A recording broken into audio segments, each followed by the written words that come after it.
जीवन बगिया ऐसी उलझी, फूलोगे कम कांटे ज्यादा, सिमटा जीवन डूबी सांसें, आना है तो अब भी आ जा।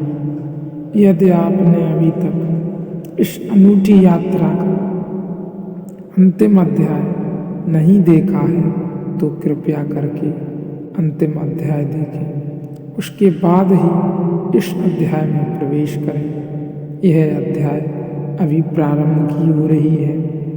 इमर्सन ने लिखा है कि एक बार एक पड़ोसी प्लेटो की किताबें उनसे मांग कर ले गया।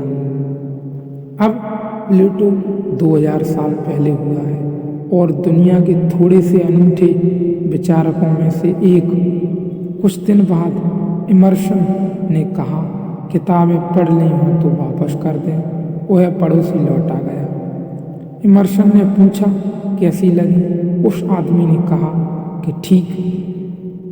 इस आदमी प्लेटो के विचार मुझसे मिलते जुलते हैं।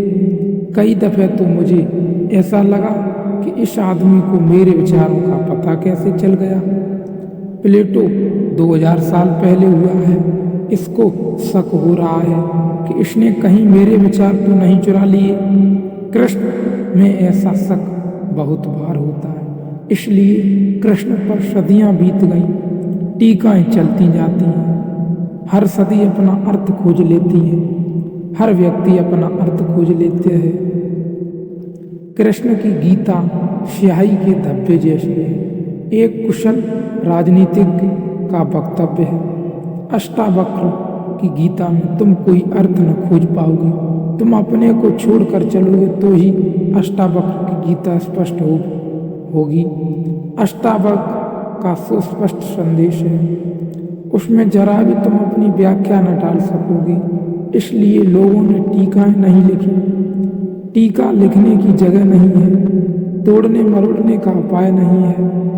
तुम्हारे मन के लिए सुविधा नहीं है कि तुम कुछ डाल दो। अष्टावक्र ने इस तरह से वक्तव्य दिया है कि सदियां बीत गईं, उस वक्तव्य में कोई कुछ जोड़ नहीं पाया, घटा नहीं पाया। बहुत कठिन है ऐसा वक्तव्य देना शब्द के साथ। ऐसी कुशलता बड़ी कठिन है। इसलिए मैं कहता हूँ, एक अनूठी यात्रा तुम शुरू कर रहे हो। अष्टावक्र में राजनीतिज्ञ की कोई उत्सुकता नहीं है, न तिलक, न अरविंद, न गांधी की, न विनोबा की।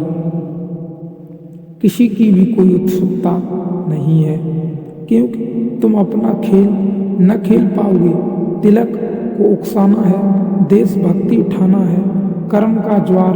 कृष्ण की गीता सहयोगी बन जाती है। कृष्ण हर किसी को कंधा देने को तैयार है। कोई भी चला लो गोली उनके कंधे पर रखकर, वे राजी हैं। कंधा उनका पीछे छिपने की तुम्हें सुविधा है और उनके पीछे से गोली चलाओ तो गोली भी बहुमूल्य मालूम पड़ेगी।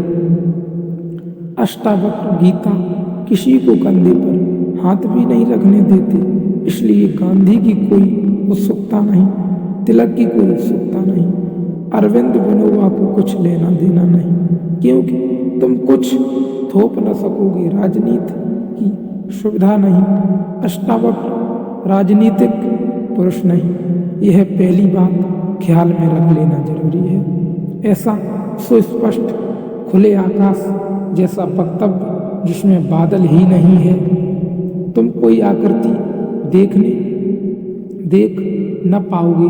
आकृति छोड़ोगे, शव बनो में निराकार अरूप के साथ जोड़ोगे संबंध, तो अष्टावक्र समझ में आएंगे। अष्टावक्र को समझना चाहो तो ध्यान की गहराई में उतरना होगा। कोई व्याख्या से काम होने वाला नहीं है।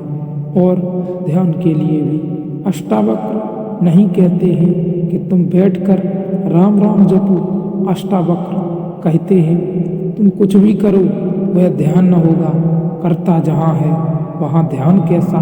जब तक करना है तब तक भ्रांति है, जब तक करने वाला मौजूद है तब तक अहंकार मौजूद है। अष्टावक्र कहते हैं साक्षी हो जाना है। ध्यान जहाँ करता छूट जाता है तुम सिर्फ देखने वाले रह जाते हो। दृष्टा मात्र हो जाने में ही दर्शन है। दृष्टा मात्र हो जाने में ही ध्यान है। दृष्टा मात्र हो जाने में ही ज्ञानी है। इसके पहले कि हम सूत्र में उतरें, अष्टावक्र के संबंध में कुछ बातें समझ लेना जरूरी है।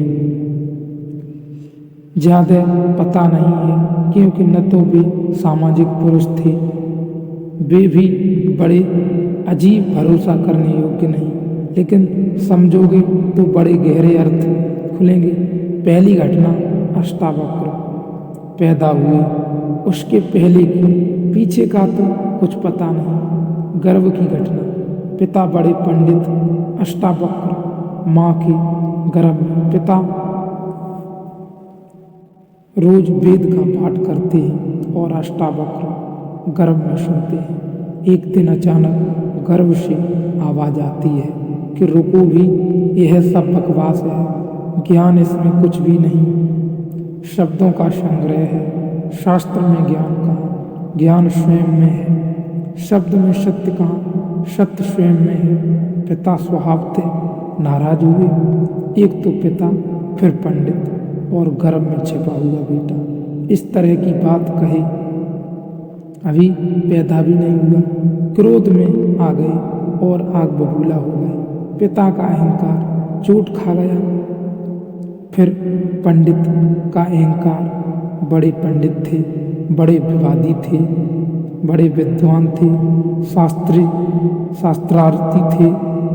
क्रोध में अभिशाप दे दिया कि जब पैदा होगा तो 8 अंगों से टेढ़ा होगा, इसलिए नाम अष्टावक्र। 8 जगह से कुबड़े पैदा हुए, 8 जगह से ऊंट की भांति इर्छे तिरछे। पिता ने क्रोध में शरीर को विक्षत कर दिया। यह है अष्टावक्र के बारे में कुछ जानकारी। इसके बाद अब हम इस अध्याय में, इस उपनिषद में आगे की ओर यात्रा करेंगे।